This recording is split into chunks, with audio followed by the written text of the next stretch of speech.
Hello guys, it's me, Dennis, and we are PanFam. Today we are actually going to unbox Neewer 2 packs 530 660 Pro RGB LED video light with app control softbox kit, 360 degree full control, 50 watts video light, CRI 97. And Jesus, if you don't believe me, look at that. I mean, this I got this shit from Aliexpress, and I had the nuts, bro, to buy it. It felt so sketchy, but hey, here it is. It's here.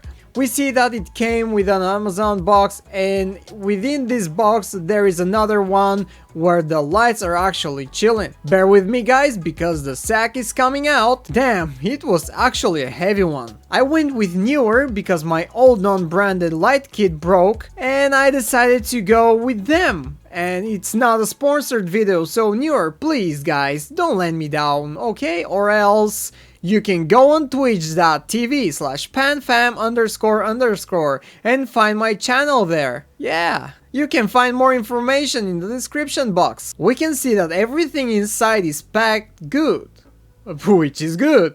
So there are the lights, the AC/DCs, tripods, and yeah, the sack itself is also well made. Boom, bam, and they look like this. Behind we can see the controllers and the two ways that we can turn on the lamps by using the batteries or the DC. We also got the warning notes and shooters that are used to focus the light in a certain direction. And if you want to see the difference between my old lights and the new ones, well, check it out.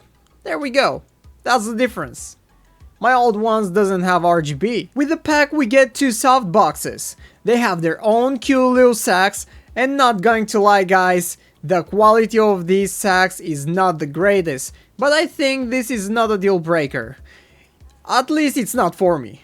I don't know, but the guy who packed these, he deserves a fucking rise, bro. Like, look at that. I appreciate that, fam. So there are the DCs, nothing interesting, and the tripods. See, that's it. Now let's go and set everything up. There is the manual. We take that, we put that over there, and done. Let's test the controls now. I don't know what I'm touching there, but I believe it is the power of the light source. I don't know, because I'm using the phone app to set up my scenes. It is way more easy to go with the application, that's my opinion. But before we jump on the application, let's see the quality of the light and colors. Does it look Gucci? I don't know, let me know down in the comment section. Let's add the softbox now. Bam, boom, done. This is how I look with the softbox on it. Still gorgeous and sick. Guys, the footage of the app sucks, I know. Imagine you're Peter Parker without the glasses. Do you feel better now? I bet you do. The app is user and dumb friendly. This is why you must be lacking of all of your brain cells to not be able to operate it with the app. And yeah, you have scenes and effects used in most of the TikTok videos, so if you're a TikToker, you know what to do. Jump on my stream if you want to see the lights in action. And guys, I was Dennis, and you're gorgeous. Hit that like and subscribe button, and I'll see you in the next video. Bye.